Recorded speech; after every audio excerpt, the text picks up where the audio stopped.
Social media हे प्रसिद्धीचं उत्तम माध्यम असलं तरी अनेकांना याच माध्यमातून टीकेलाही सामोरं जावं लागतंय. ट्रोलिंग बद्दल बोलायचं झालं तर ज्येष्ठ अभिनेते सचिन पिळगावकर यांचं नाव आधी येतं. मुलाखतींमधल्या त्यांच्या वक्तव्यावर अनेक जण टीका करतात. या सगळ्यावर अभिनेत्री क्रांती रेडकरने आता मौन सोडलंय. अभिनेते सचिन पिळगावकर यांच्यावर होणाऱ्या ट्रोलिंगवर तिने संताप व्यक्त केलाय. लोकशाही या चॅनलला दिलेल्या मुलाखतीत क्रांती स्पष्टच बोललीय.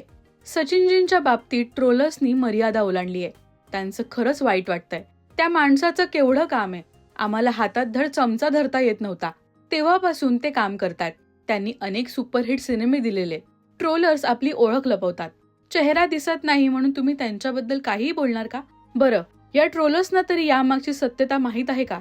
ते एखादी गोष्ट सांगतायत तर ते खरंय की खोटंय हे ठरवणारे तुम्ही कोण? ते म्हणत असतील तर त्यात काहीतरी तथ्य असेल.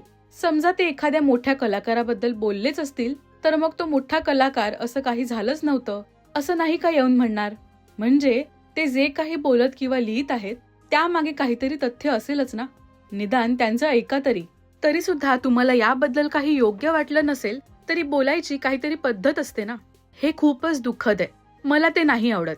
या मुलाखतीत पुढे क्रांतीने संतोष जुवेकरच्या ट्रोलिंग बद्दलही भाष्य केलं. तिने असं म्हटलं की ती संतोषला वैयक्तिकरित्या ओळखते. क्रांती म्हणाली की संतोष स्वतःचं कौतुक करणाऱ्यांपैकी नाहीये. तो खूपच नम्र माणूस आहे. ट्रोलिंग हे सध्या लहान मोठ्या कोणत्याही कलाकाराला चुकलं नाहीये.